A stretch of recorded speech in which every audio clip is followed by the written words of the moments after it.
Russian government has denied striking that train station but has provided no evidence to support their claims. And the Washington Post reports this.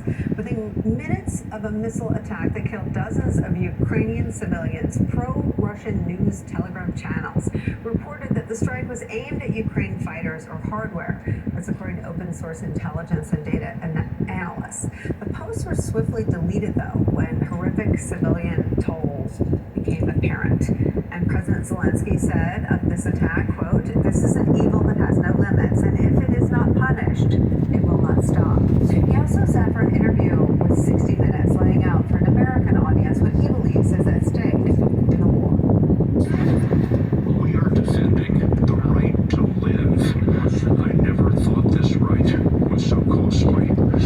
These are human values, so that Russia doesn't choose what we should do and how I'm using my rights. That right was given to me by God and my parents. What did you see in Bucha?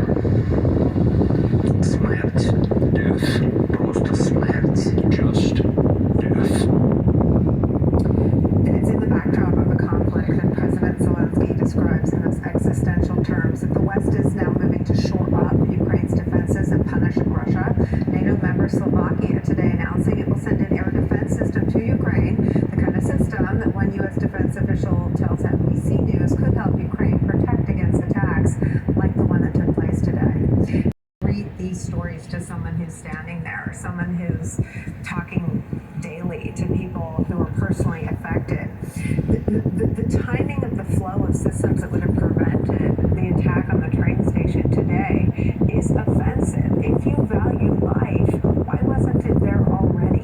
Tell me what the view is from Ukraine. Yeah. Well, there are a few things that you laid out here. First of all, in every Eastern European city I've been in the last 5 weeks, I've been at a train station. The train stations are the hub of activity here because in cities that are shut down or services are not available, they're all available at the train station. Food, ICRC, the Red Cross, UNICEF, United Nations, High Commission for Refugees, translators, medical care, all that kind of stuff. So imagine that. The Sky News reporter was describing the fact that it was a congregation place. Then you realize that these are not scheduled trains. They're all what's called special trains. The evacuation's out. The government had said, try and get out now before the Russian offensive. So people go to the train station hoping to get out. And then within minutes of it, there were these claims of responsibility by the Russians. And then suddenly they weren't. And the Russians came up with two forms of disinformation about this. One is that it was a false flag operation, that the Ukrainians did it themselves to bolster the support that they're trying to get out of the West, to create a greater flow of support. The other one is that it was an accidental missile that was supposed to go to the line of control, which is very close to where that train station is, to target Russians. Now, the United States has identified the type of missile. It's a Russian-built missile, and they're saying that they do not buy the denial that by the Russians that they weren't responsible. They are saying that they might have been trying to target the rail hub itself, and the minute they found out that they hit civilians, all of a sudden those claims for responsibility have stopped. But the bottom line here, Nicole, is that I have been talking to people here who are saying, we'll grieve later. This is the things that are happening to the civilians.